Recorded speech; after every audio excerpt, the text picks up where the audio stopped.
Senhor Deus, em nome de Jesus, uma vez mais eu me coloco em Tuas mãos. Porque, como sempre eu digo, Deus, o que está diante de mim não é um pedaço de papel qualquer, não é um livro qualquer. O que está sobre o púlpito dessa igreja é a Tua palavra. E ai de mim pregar a Tua palavra com o meu próprio conhecimento, com a minha própria sabedoria. Ai de mim, Senhor. Por isso eu peço, ajuda-me. Venha sobre mim a unção do Teu Espírito Santo. Ilumina-me, ó Deus amado, com a luz da Tua face, para que uma vez mais a Tua palavra seja pregada nesta noite com simplicidade, com verdade, e que seja um alimento sólido ao nosso coração, a nos corrigir, a nos exortar e a nos levar, amado Deus, a buscar mais e mais a Tua presença. Fala conosco, Deus. Troveja a Tua voz em nossos corações, em nome de Jesus. Amém. Amém, Deus. Evangelho de Mateus, capítulo 24. A princípio, somente o versículo 36. Evangelho de Mateus, capítulo 24. A princípio, o versículo 36. Mas a respeito daquele dia e hora, ninguém sabe, nem os anjos dos céus, nem o Filho, senão o Pai. Amém? Amém, Deus. Meus irmãos, é fato. A volta de Cristo tem uma data marcada e tem uma hora marcada. É fato. Não tem como negar. Não tem como dar volta. Não tem como pular esse versículo. A volta do Senhor Jesus tem dia e tem hora marcada.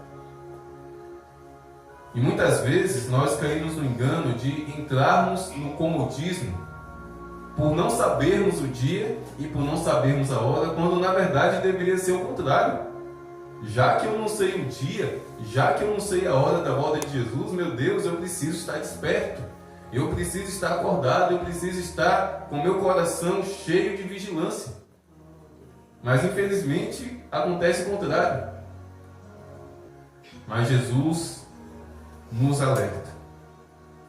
Dia e hora já foram marcados, determinados por Deus para a volta do nosso Senhor e Salvador Jesus Cristo. E no capítulo seguinte, Mateus capítulo 25, do versículo 1 até o 13, assim o Senhor Jesus continua no ensino dele, da exortação dele. Mateus capítulo 25, do versículo 1 ao 13. O reino dos céus será semelhante a 10 virgens que, pegando as suas lamparinas, saíram a encontrar-se com o noivo. 5 delas eram imprudentes e 5 prudentes. As imprudentes, ao pegar suas lamparinas, não levaram consigo óleo, mas as prudentes, além das lamparinas, levaram óleo nas vasilhas. E como o noivo estava demorando, todas ficaram sonolentas e adormeceram. Mas à meia-noite ouviu-se um grito: eis o noivo, saiam ao encontro dele. Então todas aquelas virgens se levantaram e prepararam as suas lamparinas. E as imprudentes disseram às prudentes: dê a nós um pouco do óleo que vocês trouxeram, porque as nossas lamparinas estão se apagando. Mas as prudentes responderam: não, porque então vai faltar tanto para nós como também para vocês. Vão aos que o vendem e comprem óleo para vocês. E saindo elas para comprar, chegou o noivo, e as que estavam preparadas entraram com ele para as bodas, para o casamento. E fechou-se a porta. Mais tarde chegaram as virgens imprudentes, dizendo: Senhor, Senhor, abra a porta para nós. Mas o noivo respondeu: Em verdade lhes digo que não as conheço. Portanto, assim diz o Senhor Jesus, vigiem, porque vocês não sabem o dia e nem a hora. Amém? Jesus aqui, ele faz uma alusão a respeito da volta dele e de como muitos estarão despreparados naquele dia.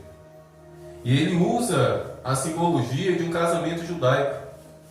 O casamento judaico, creio eu que ainda hoje é assim, se mudou, foi pouca coisa, mas principalmente ali na época de Jesus, o casamento judaico era muito peculiar. A cerimônia não era exatamente o momento do casamento. Já no período do noivado, o noivado era uma cerimônia em si. E era de costume a noiva ser acompanhada todos os dias por 10 damas de honra e tinham que ser virgens. Então essas virgens aqui eram as damas de honra que ali estavam acompanhando a noiva, cuidando da noiva, embelezando a noiva, servindo a noiva. A noiva aqui, meus irmãos, sabemos que é a igreja. A igreja é a noiva de Cristo. Se a igreja é a noiva de Cristo, logo Jesus Cristo é o noivo. Apocalipse capítulo 19, do versículo 6 ao 8, diz que a igreja, a noiva, já está preparada. Vamos ler? Apocalipse capítulo 19. Apocalipse capítulo 19. Eu vou ler porque eu gosto muito de ler Apocalipse. É um dos meus livros preferidos. Apocalipse significa revelação. E nós precisamos da revelação. Nós precisamos sim da revelação do nosso Deus. Apocalipse capítulo 19, do versículo 6 ao versículo 8. Então ouvi o que parecia ser a voz de uma grande multidão, uma voz como de muitas águas, e como de fortes trovões, dizendo: Aleluia! Pois reina o Senhor, nosso Deus, o Todo-Poderoso. Alegremo-nos, exultemos e demos-lhe glória, porque chegou a hora das bodas do Cordeiro, e a noiva dele já está preparada. A ela foi permitido vestir-se de linho finíssimo, resplandecente e puro. Amém? Há 2.000 anos atrás, o apóstolo João teve essa visão, na qual ele dizia que a igreja já estava preparada. A noiva já estava ornamentada. Apocalipse 22, versículo 17, o apóstolo João também viu e ouviu o seguinte: o Espírito e a noiva dizem vem. O Espírito Santo e a noiva, a igreja, clamando e suplicando pela volta do Senhor Jesus. E essas virgens, essas damas de honra, que ali estavam servindo a noiva, a igreja, inevitavelmente, meus irmãos, somos nós. E quase estaríamos aqui hoje, em um número de 10. Talvez até sejamos 10 aqui nessa noite, 2, 4, 5, 6, 7, 8, 9, 10, 11, temos 11. É um número de 10. Essas 10 virgens simbolizam nós que estamos servindo a Deus na igreja, que estamos aqui na igreja, servindo e adorando o Senhor. E perceba que elas estavam esperando o noivo, elas estavam ali diligentes, esperando o noivo, de repente chegar. Mas por conta da demora, vai demorar para ele vir, está tardando. Faz 2.000 anos que ele disse que vai voltar e até agora nada. A Bíblia fala que a sonolência se abateu não somente sobre as imprudentes, as prudentes também dormiram. E elas dormiram, elas apagaram no sono ali profundo, quando de repente, quando elas menos esperavam, veio o som, o grito: eis o noivo. De repente ouviremos também o som da trombeta. E de repente foi aquele alvoroço. Aquelas 10 mulheres se levantaram todas desesperadas. Imagino eu, uma mulher, meus irmãos, quando levanta cedo, a primeira coisa que eu acho que faz é procurar um espelho para se arrumar. É do costume, sabe, da mulher, faz parte da natureza feminina. Agora imagine aquelas mulheres alta meia-noite, com a boca toda babada, com os cabelos todos alvoroçados, com a roupa toda amassada, sendo despertadas a esse som, um noivo chegou. Imagine a correria. Ai meu Deus, ele chegou, deixa eu me arrumar, deixa eu me preparar, deixa eu ver se eu dou um bafo. Elas estavam totalmente despreparadas ali naquele momento por conta do sono, da sonolência que se abateu, mas ainda assim tinha tempo. Ainda tinha tempo, elas se levantaram. Mas as imprudentes, que em outras versões a Bíblia chama de loucas. Essa versão minha está sendo até boazinha. Em outras versões chama de louca. A Bíblia fala que as imprudentes perceberam que o óleo que estava com elas era o suficiente apenas para manter a lamparina acesa. Elas não tinham um reserva. E elas olharam para os prudentes e viram que as prudentes, além de estarem com a lamparina cheia de óleo, elas carregavam também uma vasilhinha com óleo reserva. E elas suplicaram: dê um pouquinho, precisamos, porque senão vai acabar. Não, Nanina, não. Se fizermos isso, ficaremos sem também. Vá comprar. E elas foram, e nesse meio tempo, o noivo chegou e fechou a porta, e elas ficaram do lado de fora. Meus irmãos, o problema, sabe, não foi elas terem dormido. Perceba que as prudentes também dormiram. E na nossa caminhada cristã, na nossa caminhada com Cristo, sabe, é normal de vez em quando experimentarmos um período de sonolência espiritual. A nossa fé está enfraquecida. Estamos desanimados até mesmo para estar na igreja. Acontece, eu já passei por isso. Cada um de nós aqui, com certeza, já passamos por isso. É normal. Se alguém ainda não passou, acredite, vai passar, porque nós não somos anjos, nós somos seres humanos, e a nossa fé está exposta às lutas e às guerras que esse mundo tem. A nossa fé está exposta às tribulações e às guerras, meus irmãos, que nós enfrentamos. Então é normal de vez em quando ficarmos sonolentos, desanimados, mas o anormal é ser imprudente, o anormal é sermos loucos. O anormal é não termos uma reserva de óleo no nosso coração para manter a lamparina acesa.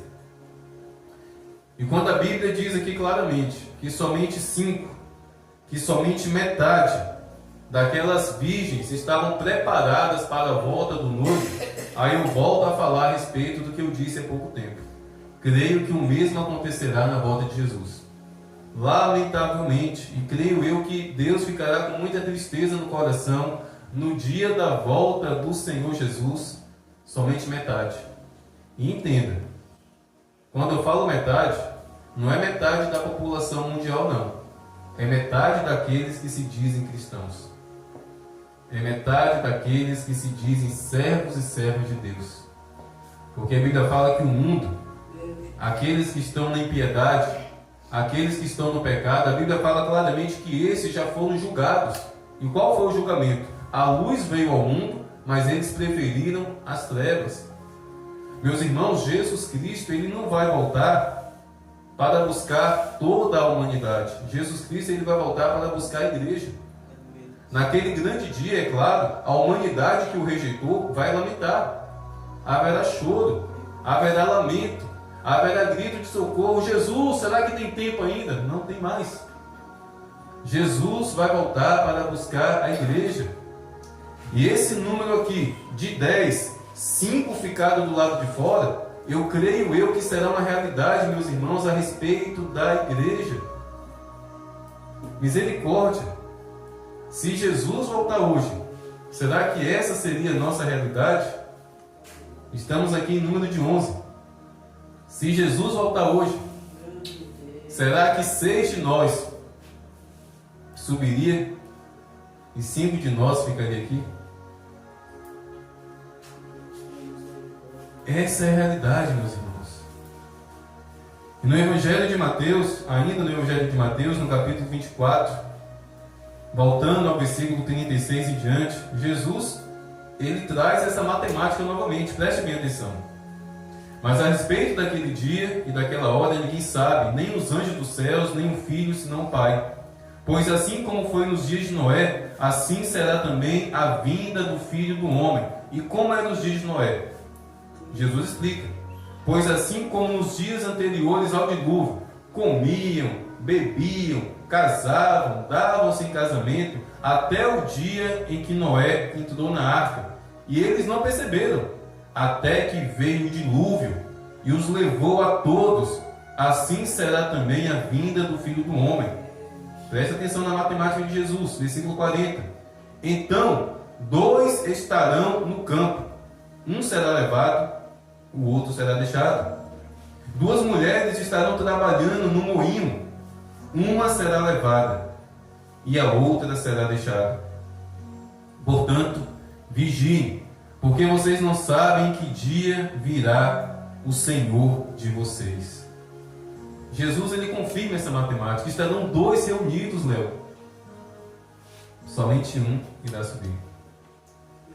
E é da vontade de Deus que seja assim? É propósito de Deus que seja assim? Claro que não. Jesus Cristo morreu na cruz por toda a humanidade, mas infelizmente a humanidade, desde aquela época, rejeitou Jesus e ainda hoje tem rejeitado. Mas eu preciso afunilar, porque o nosso problema, o problema da igreja, é que nós direcionamos os nossos olhos para quem está lá fora. Aos traficantes, às prostitutas, àqueles que praticam maldade. Entenda, o juízo vai ser aqui, ó. Sabia que o lugar mais perigoso do mundo, meus irmãos, é o púlpito da igreja? É o que nós chamamos de altar. Porque a Bíblia fala que o julgamento vai começar daqui. E quem está aqui? Pastor. Eu já estou em um lugar de julgamento. Eu já estou em um lugar de julgamento. E tem muitos, né, que anseiam estar aqui sem saber esse perigo. A volta de Cristo vai ser para mim, para você, a igreja. Mas fica esse alerta. A profecia, a palavra de Deus, e não foi qualquer profeta, foi o próprio Jesus disse, que daquelas 10, 5 ficaram do lado de fora. E no capítulo anterior, ele também confirmou, estarão 2 reunidos, talvez até na igreja. Estarão 2 irmãos cantando aqui na igreja, uma dupla abençoada. E de repente, o som da trombeta. Um ficou cantando e o outro foi cantar na eternidade. Misericórdia. A imprudência não foi a sonolência, meus irmãos, até porque todas dormiram, né? A Bíblia deixa bem claro que todas dormiram. Não deveria ser assim, mas muitas vezes em nossa caminhada cristã ficamos sonolentos e dormimos, como eu disse. Porém, o fato delas terem dormido não ter sido a imprudência. Dormir espiritualmente significa morte. Tudo bem, elas dormiram. Tudo bem, de vez em quando ficamos sonolentos na fé, mas vamos lutar contra isso. Porque a sonolência espiritual significa morte. Efésios capítulo 5, versículo 14, o apóstolo Paulo cita: desperta, ó tu que dormes. Parece que ele está falando do sono normal, né? Mas logo em seguida ele diz: levanta dentre os mortos. Ele não está falando do sono normal, não. Ele está falando de uma morte espiritual. Sentiu a fraqueza na fé, sentiu um desânimo ali batendo, sentiu a vontade de não ir para a igreja, percebeu que está indo para a igreja arrastado. Peça ajuda, meu irmão. Peça ajuda. Peça ajuda ao pastor, peça ajuda ao irmão. Tome cuidado. Isso é morte espiritual na certa. E é um passo para que vocês venham permitir com que as suas lamparinas se apaguem. A imprudência daquelas 5 virgens foi o quê? Não foi o sono. A imprudência foi a falta de óleo, a falta de azeite. Para quem não sabe, o azeite naquele tempo era como se fosse um querosene, que hoje não, né? Tem energia em tudo quanto é canto, mas antigamente, né, na zona rural era o candeeiro. A gente acordava metendo o dedo no nariz para tirar os turrão de coisa preta, de fuligem. Era terrível, eu experimentei isso também. Mas naquele tempo era o azeite, era um óleo de azeite que era colocado dentro de uma lamparina, podemos chamar de candeeiro, e acendia. Não era uma luz muito forte, mas diante da necessidade da época, ajudava e ajudava bastante. Meus irmãos, o óleo, meus irmãos, é inevitavelmente o Espírito Santo. O óleo, o azeite, a qual Jesus aqui citou, é o Espírito Santo de Deus, e a lamparina, inevitavelmente, é o nosso coração. O nosso coração, meus irmãos, é essa lamparina, e o óleo é o Espírito Santo que mantém esse coração aqui, ó, cheio de luz, cheio da luz, da glória e da presença de Deus. No reino de Deus não basta ter apenas coração, até porque todo mundo aqui tem coração, né? Se alguém aqui não tiver coração, misericórdia. Todo mundo tem coração, mas não basta ter coração. No reino de Deus é essencial ter o azeite, é essencial ter o óleo, é essencial ter o Espírito Santo de Deus. E aqui, para ajudar alguns irmãos, eu preciso esclarecer algo. Não confunda o ser cheio do Espírito Santo com o batismo com o Espírito Santo. São coisas diferentes, tá bom? Porque tem muitos irmãos que se condenam. Eu não oro em línguas, eu não falo em mistérios, eu não tenho o Espírito Santo. Tem. No dia que você recebeu Jesus como Salvador, o Espírito Santo veio habitar aí no seu coração. Não se condene, pode ter certeza. Falo isso à luz da palavra de Deus. O Espírito Santo está aí habitando no seu coração, porque é um presente a todo aquele que recebeu Jesus como Salvador. Porém, existe a virtude do Espírito Santo, existe o poder do Espírito Santo, existe um batismo de fogo com o Espírito Santo que, sim, temos que buscar. Temos que buscar. Temos que buscar, é necessário, o batismo com fogo, amém? Mas todos nós, quando recebemos Jesus, o Espírito Santo veio habitar no nosso coração, amém? As imprudentes até tinham um óleo ali dentro da lamparina, mas era um óleo que acabava muito rápido, e elas sabiam que iam acabar, elas sabiam que as lamparinas iriam escurecer antes do noivo chegar. Elas tinham consciência, por isso elas clamaram: por favor, me dê um pouquinho do seu óleo.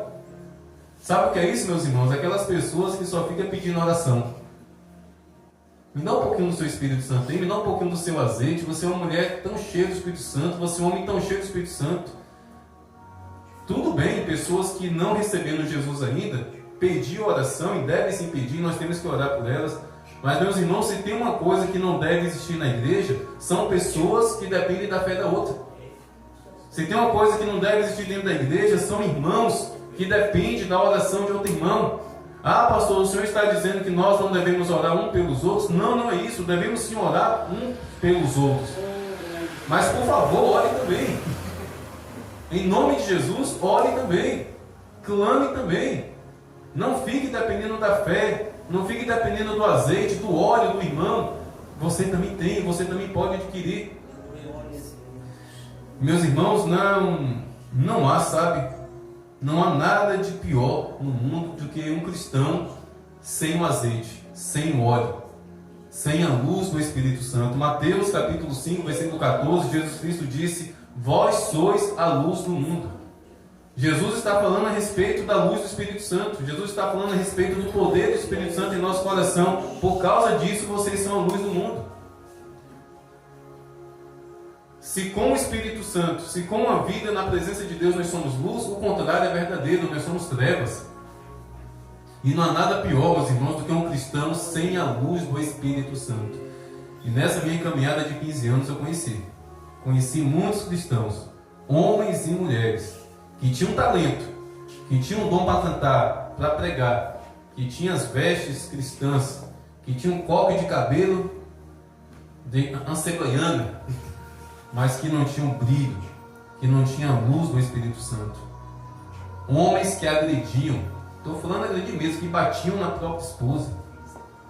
Mulheres rebeldes e insubmissas, fofoqueiras. O ciclo de oração não era de intercessão não, era de intercessoca, era uma mistura de oração com fofoca. O óleo, o azeite é o Espírito Santo. Sabe como o azeite era extraído naquela época? Era azeitonas, né, naturalmente. As azeitonas, meus irmãos, eram prensadas, era amassada por uma pedra muito pesada. Não tinha tecnologia, não tinha eletrônica, não tinha mecânica que tinha hoje, era manual de forma bruta mesmo. Então era uma pedra muito pesada que amassava as azeitonas e o óleo ali estaria. Sabe do que isso me faz lembrar?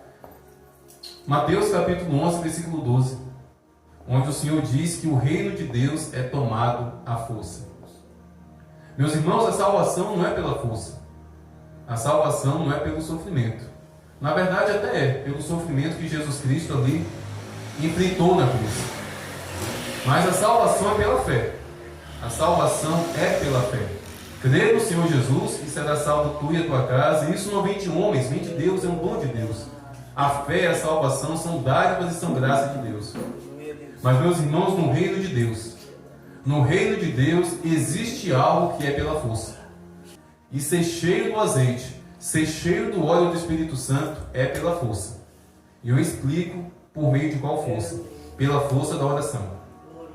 Pela força da oração. Quando nós oramos, meus irmãos, nós fazemos força. Quando nós oramos, o nosso espírito ora, mas o nosso corpo também se esforça. Toda terça-feira aqui, a maioria de nós conseguimos ficar 50 minutos de oração. Pergunta para cada um que consegue se o joelho não dói. Se o joelho não incomoda. Se dá vontade de levantar. Eu termino 50 minutos aqui de oração com a garganta seca, ardendo. Por quê? Porque o corpo está se esforçando.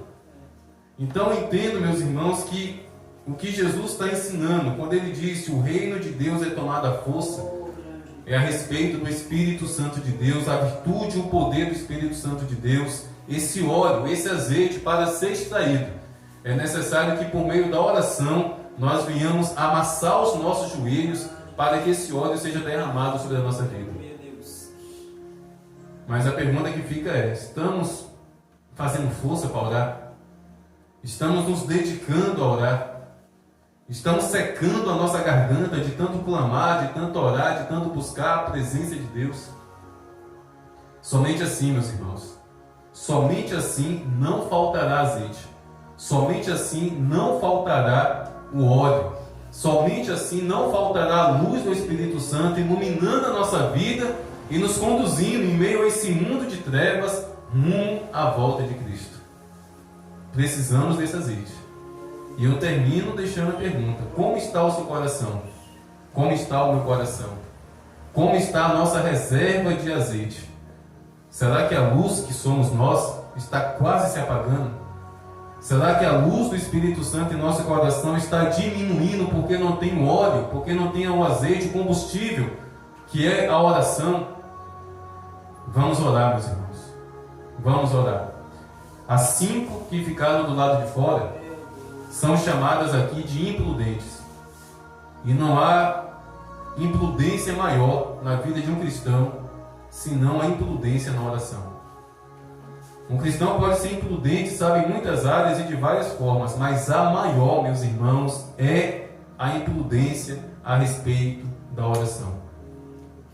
Colocou a mão no arado, recebeu Jesus como Salvador, se dedique a orar. Não brinque com isso. Não brinque com isso. Pouca diferença fará na sua vida estar na igreja, congregar, aceitar a oportunidade, fazer parte do coral. Pouca diferença fará ter uma carteirinha de membros. Pouca diferença fará você ser conhecido ou conhecida como membro dessa igreja. Se você não orar, o mundo espiritual não vai te conhecer. Uma vida de oração faz com que a nossa vida seja conhecida do noivo. Uma vida de oração faz com que eu e você sejamos apresentados a Jesus Cristo por meio do Espírito Santo. Satanás também nos conhece. Todo homem e toda mulher que ora é conhecido por Satanás. Certa vez o demônio disse a respeito do apóstolo Paulo: alguns aventureiros, sem óleo, sem azeite, sem o Espírito Santo, estavam tentando expulsar os demônios. E ao perceber que não tinha azeite, eles se lembraram do apóstolo Paulo e de como Paulo orava expulsando os demônios. E eles disseram: eu te expulso em nome desse Jesus que Paulo prega. E o demônio olhou para eles e disse o seguinte: eu conheço Jesus e sei quem é Paulo. E sabe por que os demônios sabiam quem era Paulo? Porque Paulo era um homem de oração. Paulo era um homem cujo coração era cheio de azeite, porque orava e orava incansavelmente. Jesus está voltando, meus irmãos. O noivo está à porta. A trombeta pode tocar daqui a 1 minuto. Enquanto eu estiver pregando aqui, a trombeta pode tocar. Estaremos como? Imprudentes ou prudentes? que a nossa vida esteja prudente, que a nossa vida esteja na prudência da oração, buscando ao Senhor em nome de Jesus. Amém?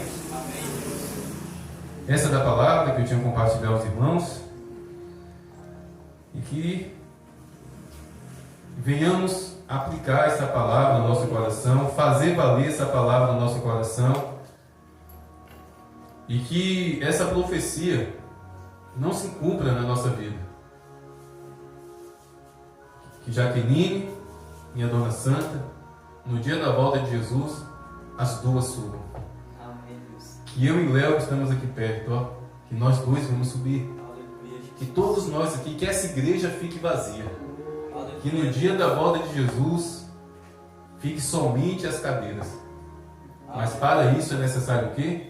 Lamparina cheia do óleo e do azeite, que é o Espírito Santo, derramado sobre nós quando os nossos joelhos amassam o chão em oração e em clamor.